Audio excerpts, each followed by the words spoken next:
Probably going back to that last one I had there about the coaches planning too, you've actually got to be coachable. If you're not coachable, you probably don't need a coach. As the events take longer to complete, we need to factor in neuromuscular, so brain, muscle link fatigue.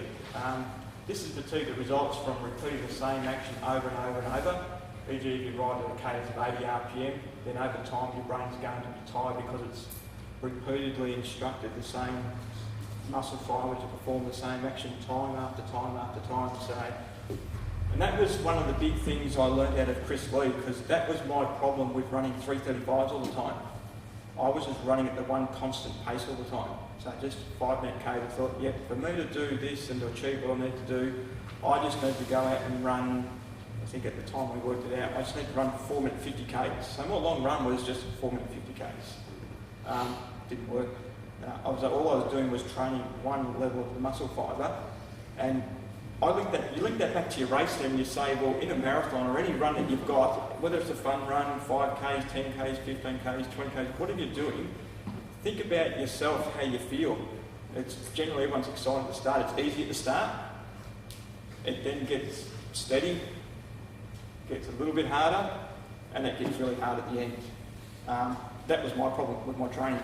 It was just one constant steady pace the whole way, and as we got further and further and further into the Ironman, I hadn't trained that solid and the hard levels, and that's why I was resulting in just the one constant pace run all the time.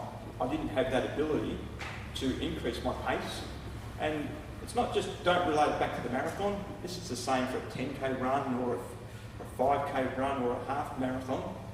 Everyone goes through the same, it's steady, solid, hard, so you've got to incorporate that into your training. As the brain fatigues, it becomes sloppy and the message sent to the muscle fibres becomes less accurate. We start getting mixed signals, and as a result we see a breakdown in technique, slowing down in speed, etc. This is not the so-called wall, it's not something we need to fight through, we just simply need to reset the pathway. A great example of this is the wall in marathon running, which is a phenomenon that seems to hit all runners at the same mark. 28 to 35 kilometres. Probably anyone done marathons here? We all talk about the wall, don't we? Comes around the same time. Everyone says, oh, the 28 kilometre mark, yeah. I remember my first Ironman, it was, about 28 Ks, just piano fell on my back, and I went out probably about 3:15 pace or something like that, but you learn a lot in your first Ironman. So, yeah, I thought, yeah, this is the wall they're talking about, and everyone else is walking, so I thought, it's a good time, I'm going to walk too. So, there's long been suggested the wall is symptom at the moment that when energy stores run out and the dead-legged feeling is a lack of energy. If it is, then what causes athletes racing an Ironman to get this feeling exactly the same time despite having already done 3.8 kilometres and 180 kilometre bike ride? Could be related to motor pattern fatigue instead. There appear to be a limited number of steps at a certain running stride rate where the pathway is seriously deteriorated. This neuromuscular breakdown is not permanent and in fact can be reset by pretty quickly, but to do so we need to stop or seriously change the demands on our brain for a period of time. Probably step away from that, the Ironman analogy probably, and go into the sprint racing category here just to cover the whole ranges here. There was a race last year down at, there was a race at Summers we did in the Triathlon series. Probably about, it would have been probably 10 Ks into the bike, and just didn't want to function anymore. And when we raced between about 78 and 82 RPM, body just didn't want to go this day. So I thought, I'll keep going along like this and just go through the motions. What I ended up doing that day was, there was one I tried the first way. I put the bike into as big a gear I could get, rode at 60 RPM for about 1 or 2 minutes, trying to reset the motor pattern. That didn't work at that time then. Went back into the normal cadence again. Got into a section of the course that was fairly flat. So what I did this time then was I went the other way and just spun the legs at about 120 RPM for 1 or 2 minutes. And it actually did work, and I was able to bring the last 5 Ks of the bike home pretty strong. So it just shows you there, you might get to a certain level where you think, Jesus, oh woe to me, I'm just having a bad day. Don't accept it, try a few things, mix it up, mix it around, it might work. I mean, I'm sorry, on that point forward that you're talking about, what would be one of the things that you would do to reset your patterns?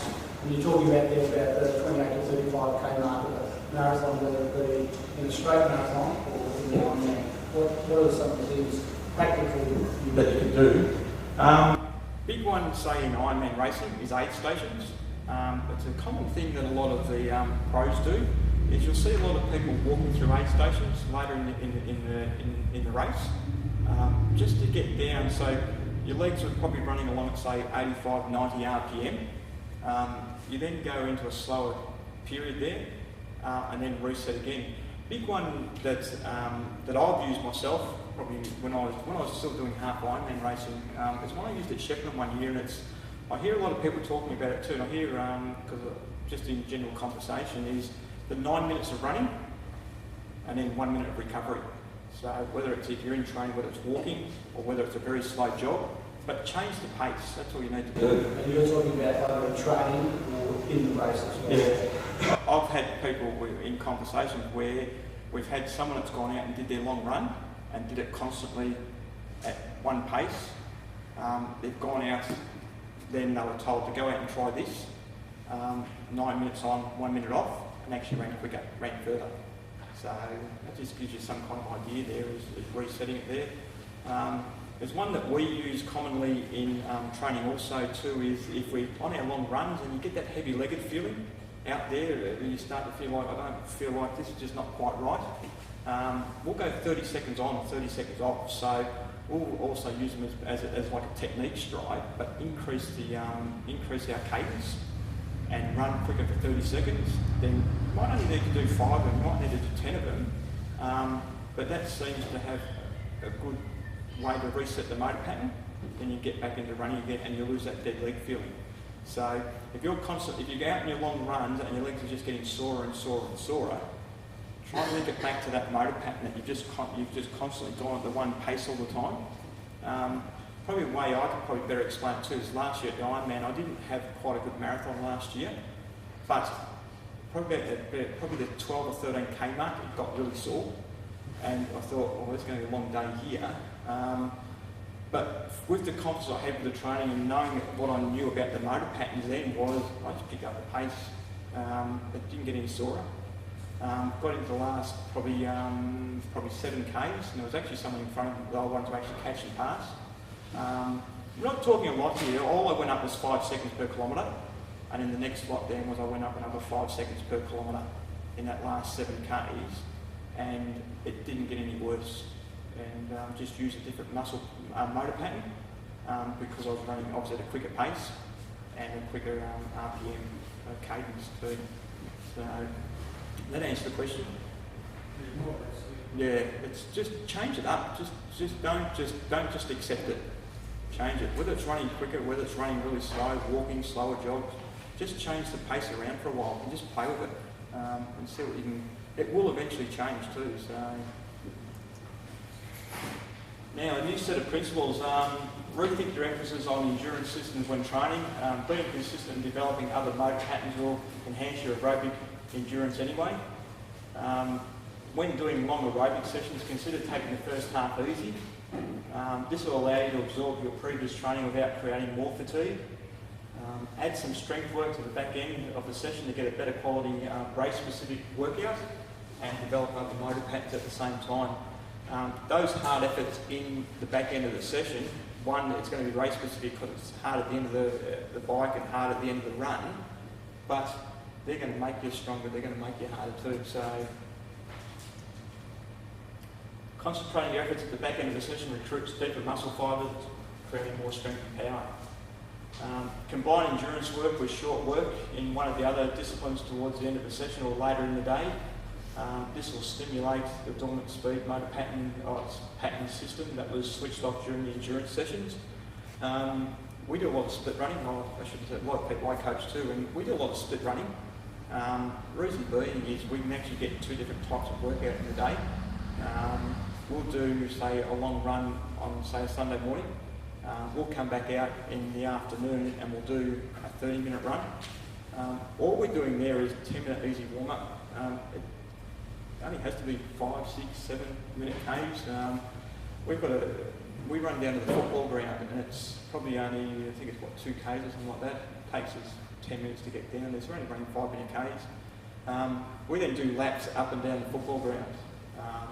And we're actually their technique strides to obviously move more efficiently too, but it allows us to train 2 different types of sessions during the day. The same with Wednesday run, do a tempo run in the morning and a different type of run in the afternoon. So split running has its benefits. Hear a lot of coaches that use the volume approach that are getting the people to go out in their long runs and run for 42 Ks because they think they have to run 42 Ks. Your body will have the maximum benefit by about 2.5 hours, 2 to 2.5 hours. Last couple of years, first year we maxed out at 2 hours. Last year we went to 2.5 hours. There's no real difference in the training. We find we're going to move back this year to 2 hours of running, and first hour easy. When we say easy also too, went out and did a run this morning, but we did 60 minutes, and they were undulating hills, just so we could get the motor pattern changing. And we run these hills pretty easily, just so we get that change of motor pattern. And then in the back end of the session, we put those steady, solid, hard intervals in there. And I was out at, probably to give you, marathon runners think we're crazy as cracklegs. I was out at Exercise Active one day and Scott said to me, he said, go over and have a word to this bloke. This bloke was pushing 70, I think. He started running marathons when he was 50 and he was Italian or something like that. So real old school Italian. He said, you people, you've got it all wrong. And I said, what are you talking about? He said, this bloke had actually ran a 2 hour 20 marathon in his 60s. I said, well, what do you mean we've got it all wrong? I said, you just go out and you run on the flat. He said, you have to run undulations. He said, you've got to, and as I said to him, it's good that you could say that, because that was when we started looking at these motor patterns all the time. So here's our 60-year-old who's running his PB at that time. It's some ridiculous time. It was sub 2:30, and this bloke did have some ability, but that was the way he trained. All his runs were undulating. If anyone that's read the Chris McCormack book, he talks about it in the book. He says every run should be undulating. Don't run on the flat. You want to create that change in the motor pattern there. Endurance training is necessary to perform in triathlon, but it will develop as a byproduct of smart, consistent training over many months and years. Back to conducting regular time trials again. And that's it.